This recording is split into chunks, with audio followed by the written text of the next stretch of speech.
তাহলে রিজিক নিয়ে এত টেনশন করার কি আছে ভাই? টেনশনে কিছু আছে? কার কাছে রিজিক? আল্লাহ লিখে রাখছেন না? ইনশাআল্লাহ এর বাইরে কিছু হবে না। অতএব এত দুশ্চিন্তার কিছু নাই, জীবনকে নিয়ে এত দুশ্চিন্তার কিছু নাই। জীবনটাকে কোরআন সুন্নাহর আলোকে এনজয় করেন। কোরআন সুন্নাহকে দিয়ে জীবনকে এনজয় করা যায়। কোরআন এবং সুন্নাহর আনুগত্যের মধ্য দিয়ে আপনি জীবনকে উপভোগ করেন। টেনশন করার দরকার নেই। মনে রাখবেন, আল্লাহ যদি আপনার সাথে থাকেন এবং আল্লাহ যদি আপনাকে কবুল করেন, পৃথিবীর কোনো শক্তি নাই আপনাকে টলাবে। পৃথিবীর কোনো শক্তি নাই, পৃথিবীর সমস্ত শক্তি একত্রিত হয়ে আপনার চুল বাঁকা করতে পারবে না, যদি আল্লাহ আপনার সাথে থাকে। আর যদি আল্লাহ আপনার সাথে না থাকে, আইওয়াস শোডাউন দিয়ে কোনো লাভ হবে না, কেউ আপনাকে বাঁচাতে পারবে। অতএব আল্লাহকে আপন করে নেন, যার যার হক তাকে তাকে দেন, নিজের হক আল্লাহর কাছে চেয়ে নেন, ইনশাআল্লাহ আপনি সুখে থাকবেন। এর আগে আল্লাহ পাক একা ছিলেন, আর কিচ্ছু ছিল না। হুয়াল আউয়াল ওয়াল আখির ওয়াজ যাহির ওয়াল বাতিন ওয়া হুয়া বিকুল্লি শাইইন আলিম, সূরা হাদীদ। আল্লাহ পাক একা ছিলেন, কোনো কিছু ছিল না, আল্লাহ একা ছিলেন। আবার কোনো কিছু যখন থাকবে না, আল্লাহ একা থাকবেন। কুল্লু মান আলাইহা ফান ওয়া ইয়াবকা ওয়াজহু রাব্বিকা যুল জালালি ওয়াল ইকরাম। এই বিষয়ে কোনো দ্বিমত আছে? এরপরে আল্লাহ পাক সৃষ্টি করেছেন আরশে আজিম। কি সৃষ্টি করেছেন? বিশাল আরশ, যার ছায়ায় আল্লাহ পাক কিয়ামতের মাঠে 7 শ্রেণীর মানুষকে ছায়া দিবেন। 7 শ্রেণী: 1, ন্যায়পরায়ণ বাদশা, যেটা এই বিশ্বে খুঁজে পাওয়াটা পূর্ণিমা চাঁদের মতো। 2, সেই যুবক যে তার পুরো যৌবনকাল আল্লাহর পথে ব্যয় করেছে, এটা সুযোগ আপনার সামনে আছে, আপনি লুফে নিতে পারেন, এই সুযোগটা আপনার সামনে আছে। 3, ওই ব্যক্তি যার কলব বা অন্তর মসজিদের সাথে ঝুলন্ত থাকে, টিকটকের সাথে নয়, মসজিদের সাথে ঝুলন্ত থাকে। এখনকার যুব সমাজের অন্তর অনলাইনে ঝুলন্ত থাকে, দেখবেন। 4, ওই দুই ব্যক্তি, যেই দুই ব্যক্তি পরস্পরকে শুধুমাত্র আল্লাহর জন্য ভালোবাসে। এখানে বয়ফ্রেন্ড গার্লফ্রেন্ড সম্পর্ক বোঝানো হয়নি। এই দুনিয়ার স্বার্থে জর্জরিত ভালোবাসার বাইরেও ডিভাইন একটা ভালোবাসা আছে, সেটা হচ্ছে আল্লাহর জন্য ভালোবাসা। আর যখন আপনি কাউকে আল্লাহর জন্য ভালোবাসবেন, তখন আপনি কষ্ট পাবেন না ইনশাআল্লাহ। যখন আপনি ভালোবাসার মানুষের কাছে কিছু প্রত্যাশা করবেন, তখন আপনি কষ্ট পাবেন পদে পদে। আল্লাহর জন্য ভালোবাসেন মানুষকে, আপনি কষ্ট পাবেন না ইনশাআল্লাহ। দুই ব্যক্তি যারা পরস্পরকে আল্লাহর জন্য ভালোবাসে, আরো সে ছায়া ছায়া পাবে। 5, ওই যুবক যাকে কোনো সুন্দরী নারী আহ্বান করেছে জেনার জন্যে, কিন্তু সেই যুবক বলেছে আমি আল্লাহকে ভয় করি, যেটা এই জেনারেশনের মধ্যে খুঁজে পাওয়া দুষ্কর। বরং তারা উল্টা প্রত্যাশায় থাকে যে কখন কোনো মেয়ে আমাকে প্রপোজ করবে। তারা ইউসুফ নয় আলাইহিস সালাম। 6, ওই ব্যক্তি যার ডান হাত কি দান করছে, বাম হাত খবর রাখে না। ডান হাত কি দান করছে, বাম হাত খবর রাখে না। আমাদের মতো নয় যে অল্প কিছু দান করেই দানবীর টাইটেল লাগিয়ে মানুষের দুয়ারে দুয়ারে যাচ্ছি সাপোর্টের জন্য, এমন নয়। 7, ওই ব্যক্তি যে নীরবে নিভৃতে আল্লাহর কথা স্মরণ করে এবং আল্লাহর কথা স্মরণ করতে করতে তার চোখ দিয়ে অশ্রু প্রবাহিত হয়। এই 7 শ্রেণীর মানুষকে আল্লাহ রাব্বুল আলামিন তার ওই আরশের ছায়ায় কিয়ামতের মাঠে ছায়া দিবেন ইনশাআল্লাহ তাআলা। আমরা কি এই ছায়াটা পেতে চাই? অপশন আমাদের সামনে খোলা আছে। আমরা কিন্তু ওই যুবক হতে পারি, ওই দুই ব্যক্তি হতে পারি, ওই ব্যক্তি হতে পারি যে মসজিদের সাথে সম্পর্ক রাখে, গোপনে দান করতে পারি, রাতে নিভৃত আল্লাহর জন্য কাঁদতেও পারি না? সব সুযোগ আমাদের সামনে আছে। আল্লাহ চাইলে আপনি ন্যায়পরায়ণ বাদশাও হতে পারবেন ইনশাআল্লাহ, যদি আল্লাহ আপনার তাকদিরে লিখে রাখেন, এটাও সম্ভব। চলে আসেন আরশে আজিমের পরে আল্লাহ পাক সৃষ্টি করেছেন কলম, এবং কলম সৃষ্টি করে আল্লাহ পাক পুরো মহাবিশ্বের তাকদির লিখেছেন। পৃথিবীর শেষ দিন পর্যন্ত কি হবে না হবে, খুঁটিনাটি বিষয়, এত খুঁটিনাটি যে আল্লাহ পাকের ওই লিখার বাইরে পৃথিবীতেও কোনো আযাব গজব আসে না। যা লিখা আছে ওটাই আসবে। পৃথিবীতে যা আসছে যে আযাব, যে বিপদ, যে বালা মুসিবত গুলো আসছে আসমানি এবং জমিনের, এগুলোও আল্লাহর কাছে লেখা আছে। বলেন সুবহানাল্লাহ। এমনকি এই পৃথিবীতে কতজন মানুষ এসেছে, চলে গেছে এবং আসবে, এই হিসেব আল্লাহর কাছে আছে।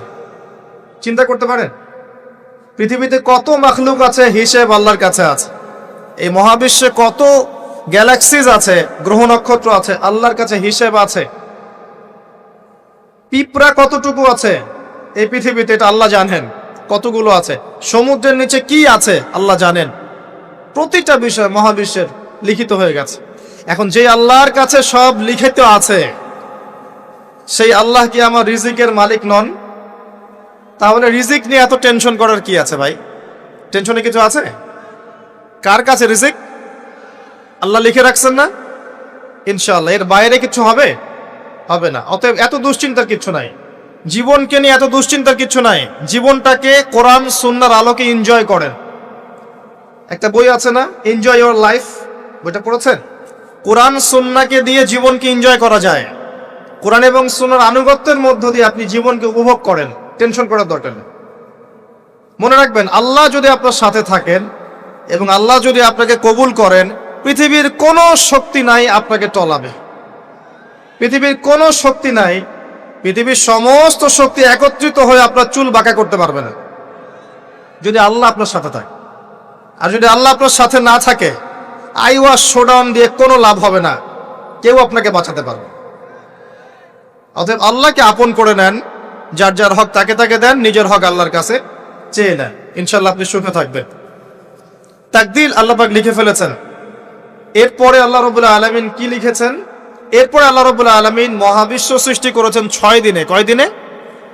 কোরআনে দলিল আছে, হুয়াল্লাযী খালাকাস সামাওয়াতি ওয়াল আরদা ফি সিত্তাতি আইয়াম। তিনি সেই আল্লাহ যিনি আসমান সমূহ, একটা আসমান নয়, আসমান সমূহ মানে যতগুলো আসমান আছে, আর আমরা জানি 7টা আসমান আছে। কয়টা? 7টা মহাবিশ্ব আছে। এখন পর্যন্ত সায়েন্স যত কিছু আবিষ্কার করেছে, এগুলো প্রথম মহাবিশ্বের আবিষ্কার। দ্বিতীয়টাতে ওরা যেতেই পারেনি এখন পর্যন্ত। অতদূর পর্যন্ত স্পেসশিপ যেতেই পারবে না। কথা কি বুঝতে পারছেন? এটা প্রথম আসমানের বিষয়। এরকম আরো 6টা আসমান মহাবিশ্ব আল্লাহ পাক প্রস্তুত করেছেন। তারপরে আছে সিদরাতুল মুনতাহা, তার উপর একটা মহাসাগর আছে, তারপরে কুরসি, তার উপরে আরশে আজিম। আর আরশে আজিমের উপরে আল্লাহ সুবহানাহু ওয়া তাআলা। এখানে একজন মানুষ ওই পর্যন্ত চলে গিয়েছিলেন। তিনি কে?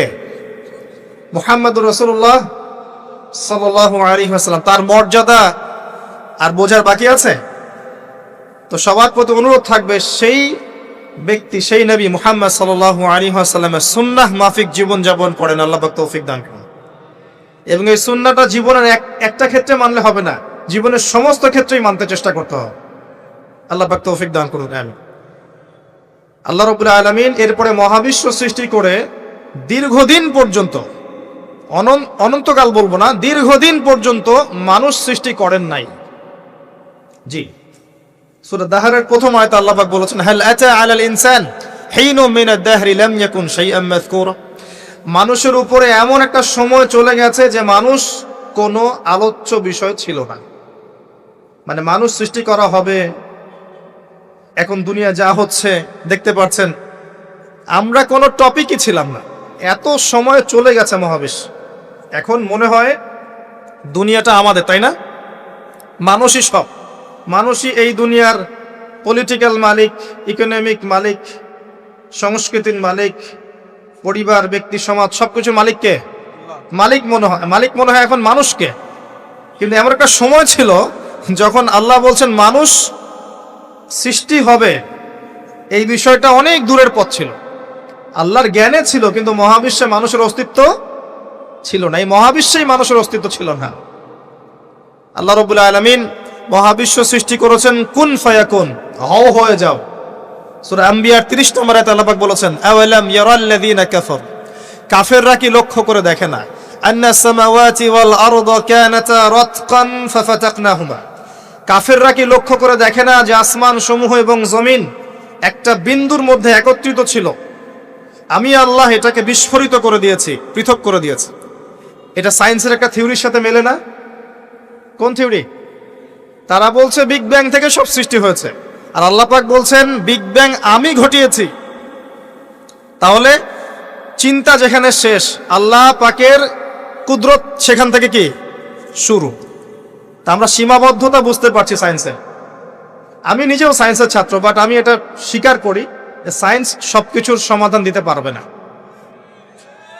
কারণ আপনি কমন একটা প্রশ্ন করেন যে রূহ কাকে বলে, সায়েন্সকে বলেন যে can you give us the definition of রূহ, আমাদেরকে রূহের সংজ্ঞা দিতে পারবেন? রূহটা কঠিন নাকি তরল না বায়বীয় না কি, আপনি কি ব্যাখ্যা করতে পারবেন? পারবেন না। সিম্পল।